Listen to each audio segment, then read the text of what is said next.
In 3, 2, 1.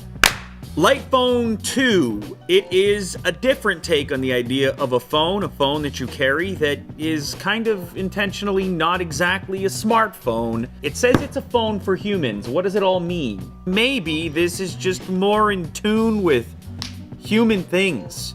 It lets you be a human, more of a human, less of a digital human, and a human human. It's not their first kick at the can. They made a different phone. This phone over here. This was Lightphone number 1. Shipped in a book. Flip the book. It's pictures because you're a human. That was the phone at the very end of it. It had a power button, a headphone jack, a speaker. That was the phone. Look at that. You could call people. That was the whole point of it. But of course, that wasn't perfect. We need a less light phone, and then that's where Light 2 comes in. My knife keeps vanishing. 4G LTE version raised a bunch of money. People are interested in this idea. Digital detox that stresses you out and leads you straight to misery. Well, you know about this stuff.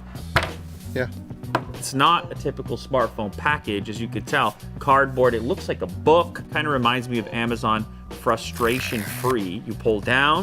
The Lightphone is for going light. It is a choice. How will you experience your life today? Jack, you're barely there today. Where's the human you? Just liking it up. Little heart here, little heart there. Appreciate your time. Life is right now. Did you know that, Will? Life is right now. You got the e-ink display for that tremendous battery life, and of course it's easy on the eyes as well. It's got a headphone jack, power button, speaker, light sensor, up, an up button, toolbox menu, down, display, micro USB, and a microphone. Of course it takes a SIM card. You're going to need a SIM card still. You still need to be available in the case of an emergency. So you pull out the phone over here. It is a micro USB cable, unfortunately not Type-C, so if this is a companion phone for you, you will need to bring an extra cable. I really wish they didn't do that like that, Will. I'm on the Lightphone. I'm living my life. I'm being a human. And that's my right. And that's my luxury. I'm gonna go rock climbing. You see how that works? What else can it do, Will? I mean, the old one, you're just making phone calls. What about this one? Not much. Okay. In terms of Canadian dollars, this thing raised $4.678 million. Now, I don't think that they really intend for you to replace your smartphone with this. I think going into it, you don't realize the addictive nature of it. The discipline might be lacking. You find yourself out at an event, on a trip, you're out to dinner, and all of a sudden a smartphone, it emerges. It finds its way. It finds a path into your environment, into your event, and next thing you know, you're locked and loaded. The real application is as an extra device. Comedy shows, they're forcing people, concerts, they're forcing people to put their phones away because of the recording and the video and the whole thing that people are doing, spoiling the event. In fact, it's affecting many of life's experiences, possibly in a negative way. E-ink display, as mentioned, 6 hours and 3 minutes of talk time, 30% charge in half an hour. Greetings, welcome to your Lightphone. Okay, so if you're gonna see wide adoption of these intentionally dumb devices, then we're gonna have to get to a place where these can be substantially less money, because at $350, Will, you understand, people are squarely in smartphone territory. Landscape keyboard that presents itself. It's such a bizarre experience because it blends. You barely see the e-ink display in relationship to the phone. They almost nailed the gray. Okay, so it's booted up, as you can see, and you're left with the time. You can see we're connected to Wi-Fi. We have the battery life up there, and then what looks like a simple home button. I'm gonna hit that. Recent activity will be displayed here. I click over here. I have a number pad. Look at that, traditional number pad over there. I can search my contacts in the center, and I can compose a message. Is that it? Is that it, Will? Is that all I get? We survived. We existed for so long with those features. And this would be a cool phone. If you had a phone this small back then, with that set of features that you could touch. Oh, here we go. Okay, phone, alarm. So you got the alarm we mentioned earlier, and settings. Now, because it's an e-ink display, it has to refresh every single time. So every click gives you this kind of blink. They said that they're gonna include future features. Future. It's a future feature. So a local music player, turn-by-turn directions. So it's important to note at this moment that this is not the final version of the software. But what's different about this phone compared to the original is it does have the horsepower to have a slightly more comprehensive software suite. And apparently in the coming months, I believe the official release or the next release, you're going to be looking at a calculator, a Wi-Fi hotspot feature, a music player, somehow turn-by-turn navigation. I don't know how they're going to do all this on e-ink, but in a weird way, this lack of tech is kind of the point of the device.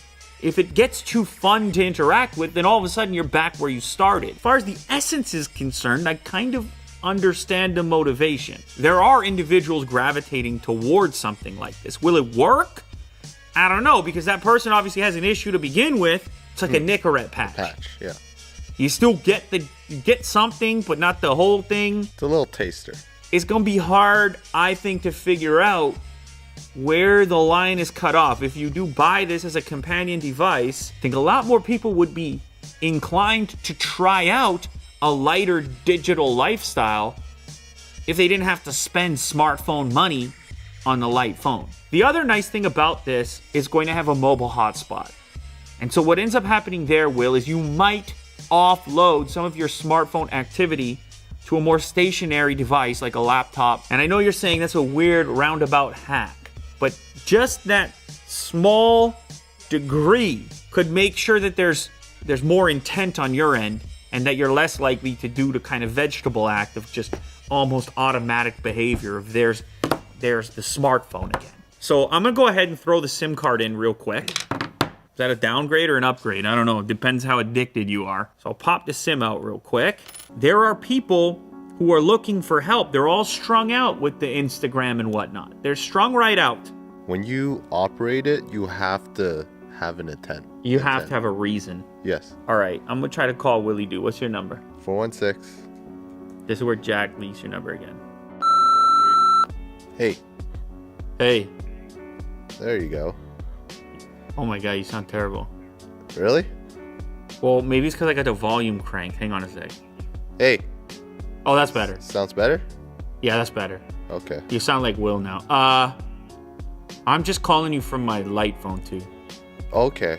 Yeah, I'm post social media. You're a minimalist now. Yeah, I'm post social media. Okay. Well, you got a Pixel over there? Yeah. Yeah, you're not a human. You know, I'm an Android working an Android right now. That's right. You know what gets weird with this, Will? Once you start saying, hey, it can't be too great because it's addictive, then you can't figure out if a particular thing is bad on purpose or not. Just can't make calls too nice. No. Because I might get addicted. Yes. So I gotta go. Okay. I understand. I'm gonna go be a human. Okay. How do you evaluate something that's intentionally not trying to have features? The premise is, please don't use me that much. It's the opposite of what we've been told. It's the opposite of the infomercial. It'll do this. It'll scratch your back. It'll show you a good time. It'll fix your plumbing. And then this one is saying, nah, we don't do very much. We're light. We don't do very much. Maybe it's time for another experiment. I've done it before. I barely survived. What was it, the Punk phone? Do we have a Punk phone? This phone. I tried to live life on this phone. Of course, there's a different take at the minimalist phone. What did I do, a week with this thing? Kind of went crazy. You don't realize it until you do an experiment like this, just how reliant you are on the smartphone to do all kinds of daily activity. So we've seen a couple different attempts at this. I don't think it's going to change the world. Do I think it could make some people happier? Sure, it could. But on the flip side, it could also make you feel more isolated. If the conversation has moved to the smartphone, to what level of isolation are you willing to go to make this alternative statement to attempt to get healthy? You might get more unhealthy. It's going to be an uphill battle if you think you're going to fight the technology beast, the culture beast, the movement, the progression of humanity through technology. It's an uphill battle, Will. And we've been right here on the front lines, and we'll continue to be.